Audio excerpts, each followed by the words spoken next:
Hey guys, back with another read aloud today. As you can see, I've got my Mickey ears on. I got Mickey and Minnie on my shirt because if y'all know Miss Whaley, I'm missing Disney World right about now.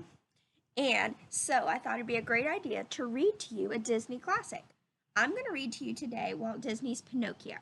What's really cool is there's actually a movie about Pinocchio. Now, there are many different versions of Pinocchio out there, but this is Walt Disney's version that he made a movie out of. Now, what's really cool is that a lot of the movies that you like, guess what? They were first a book. So that's another reason it's really important to learn to read, because you can read books about your favorite movie. And guess what? A lot of the times, the book is better than the movie. Trust me. So, we're going to read Walt Disney's Pinocchio. While I'm reading today, I want you to think about the theme. Now, we've talked about theme once or twice before. Remember, the theme is the lesson or the message that the author wants us to learn. So I want you to keep your ears open, keep your eyes open, and try to figure out, what is this author trying to tell us? What message is he trying to send us? So we're going to read Walt Disney's Pinocchio. Walt Disney's Pinocchio, adapted by Eugene Bradley Coco, illustrated by Ron Diaz.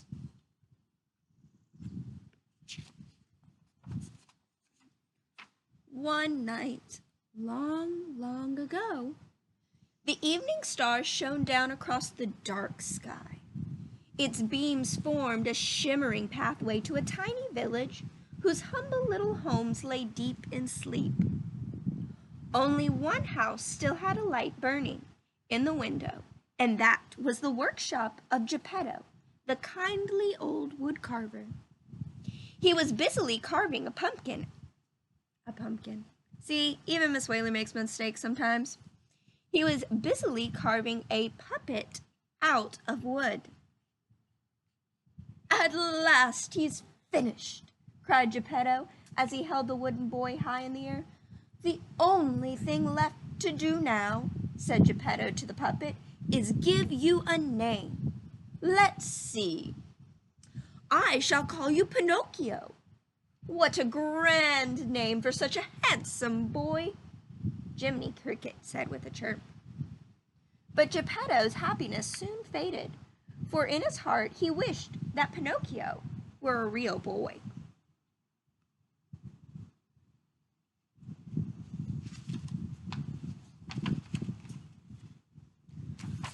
From his bed, Geppetto looked out into the night and saw the bright evening star. Starlight, star bright, first star I see tonight. I wish I may, I wish I might, have the wish I make tonight. With all his heart, Geppetto wished that Pinocchio were a real boy. Then Geppetto drifted off to sleep. Just then a flash of light burst across the sky, as the fairy flew straight from the evening star to Geppetto's house. Good Geppetto, whispered the blue fairy, you have given so much happiness to others. You deserve to have your wish come true. Then, with a wave of her wand, the blue fairy brought Pinocchio to life.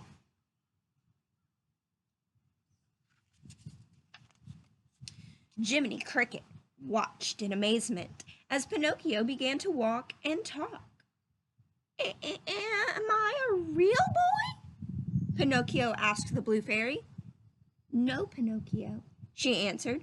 First, you must prove yourself to be brave, truthful, and unselfish. You must also learn to choose between right and wrong. But how will I know what is right or wrong? He asked. Your conscience will tell you, said the blue fairy. What's a conscience? Asked Pinocchio. That's the small voice that people don't always listen to, Jiminy Cricket answered with a chirp.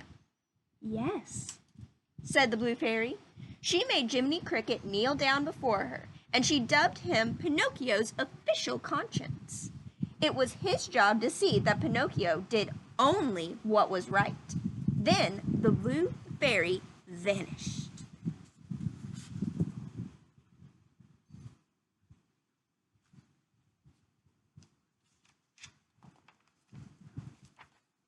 When Geppetto awoke, he could not believe his eyes. "My wish has come true!" he shouted. "Pinocchio is alive!" Although Geppetto soon realized that Pinocchio was still made out of wood. It mattered little to him. "I shall love you just the way you are," he told Pinocchio. Then he explained that Pinocchio must go to school, like all boys. And so, that very morning, Pinocchio happily set off.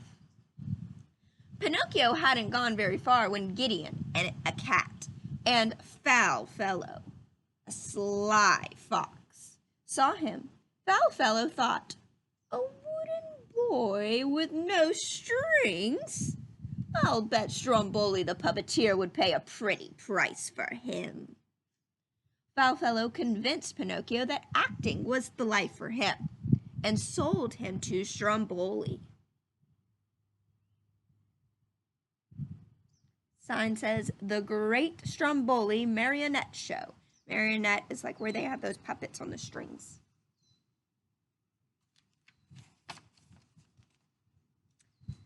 That night, after Pinocchio had performed to a round of applause, Stromboli locked him away in a cage.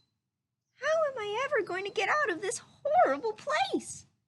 sobbed Pinocchio. Just then, a voice called out, "Don't worry, Pinocchio. I'll save you." It was Jiminy Cricket. He pulled, pushed, and shook the lock, but he couldn't get Pinocchio out. Suddenly, the blue fairy appeared once more. "Pinocchio, why didn't you go to school?" she asked. I was brought here by a big green monster who was going to cook me for his supper." He lied. Pinocchio's nose began to grow and grow. "You're lying, Pinocchio," said the blue fairy sadly, "and it's as plain as the nose on your face."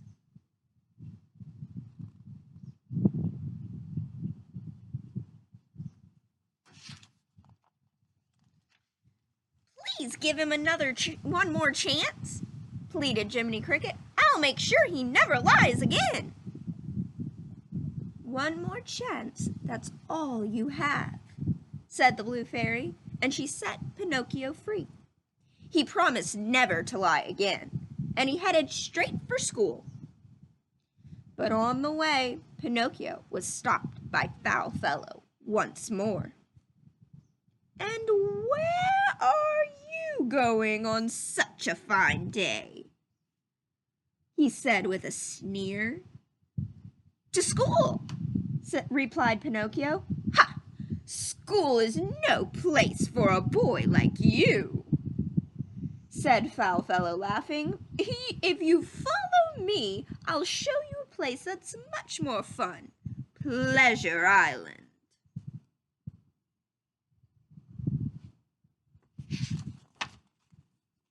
"Don't go, Pinocchio!"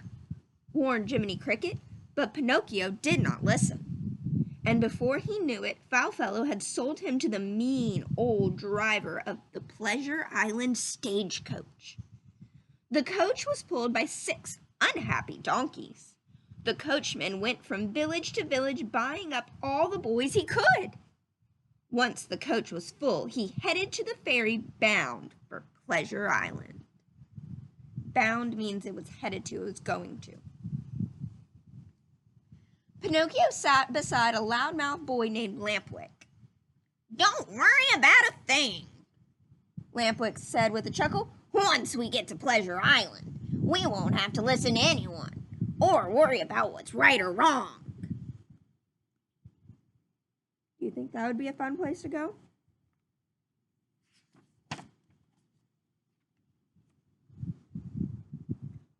On Pleasure Island, Pinocchio forgot everything the Blue Fairy had told him.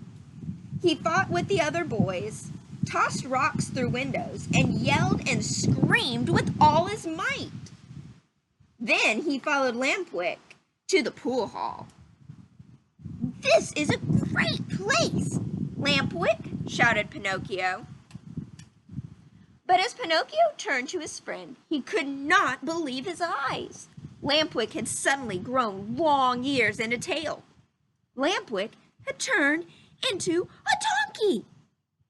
Pinocchio felt the top of his head and looked down at his behind. He, too, had sprouted donkey ears and a tail. Now he knew where the coachman got his sad-looking donkeys. Uh-oh.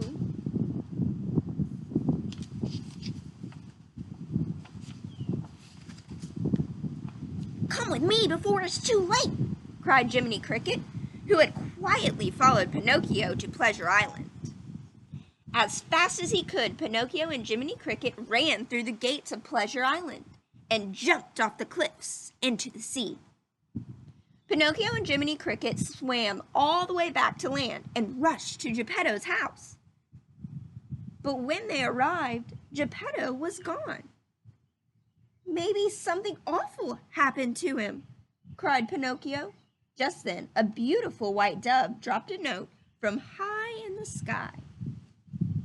"It's from Geppetto," said Jiminy Cricket, "and it says that he went looking for you and was swallowed by a whale named Monstro.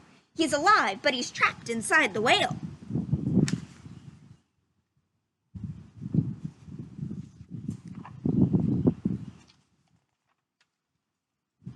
"I must find him," cried Pinocchio.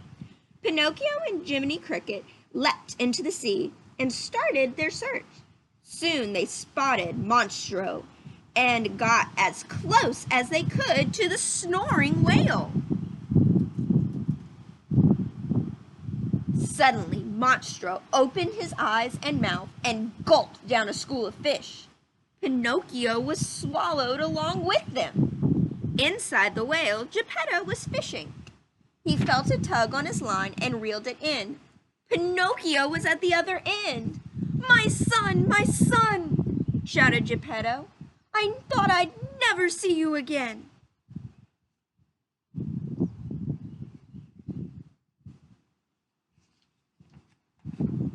"I missed you too, Father," said Pinocchio. "I've been a bad boy and I'm sorry." "That's all right, my son," said Geppetto. "The important thing is for all of us to get out of here safely." "I have an idea," cried Pinocchio. "Let's build a fire. It'll make Monstro sneeze us right out of here." So they built a fire and the smoke tickled Monstro's nose till he let out a huge sneeze. Pinocchio and Geppetto were sent flying out to the sea on their tiny raft. But then Monstro came charging after the raft. Soon Monstro caught up with the raft and splintered it with one blow of his powerful tail. Geppetto was sinking. "Never mind about me," he cried. "Save yourself, my son." But Pinocchio swam back to Geppetto and helped him stay afloat. Geppetto was washed safely ashore, but Pinocchio did not fare as well. Geppetto found him lying in the water among the rocks, lifeless.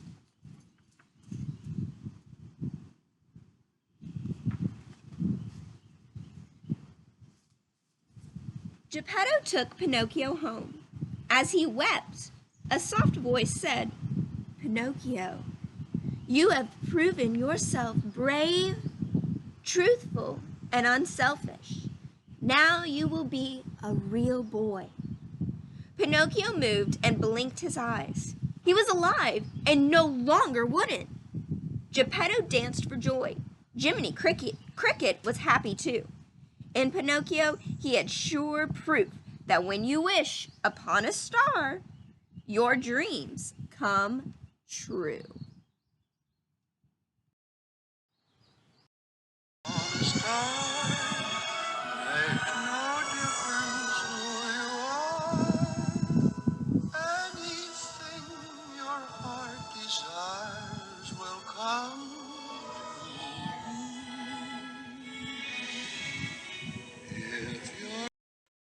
So, remember what Jiminy Cricket says. When you wish upon a star, your dreams come true. Now, also, let's think. What do you think the theme of this story was? What was that author trying to tell us about this story? What was he trying to say?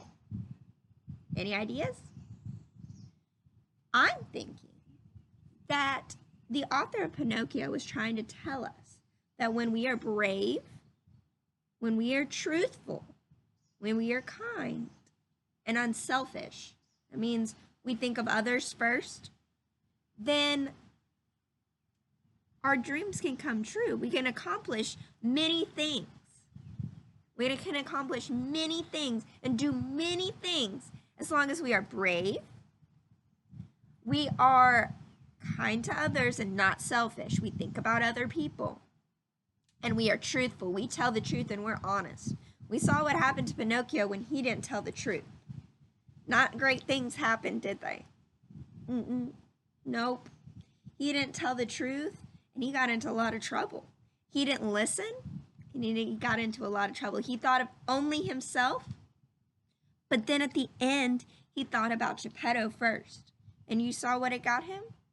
It made him into a real boy because he thought he put someone else in front of his own self.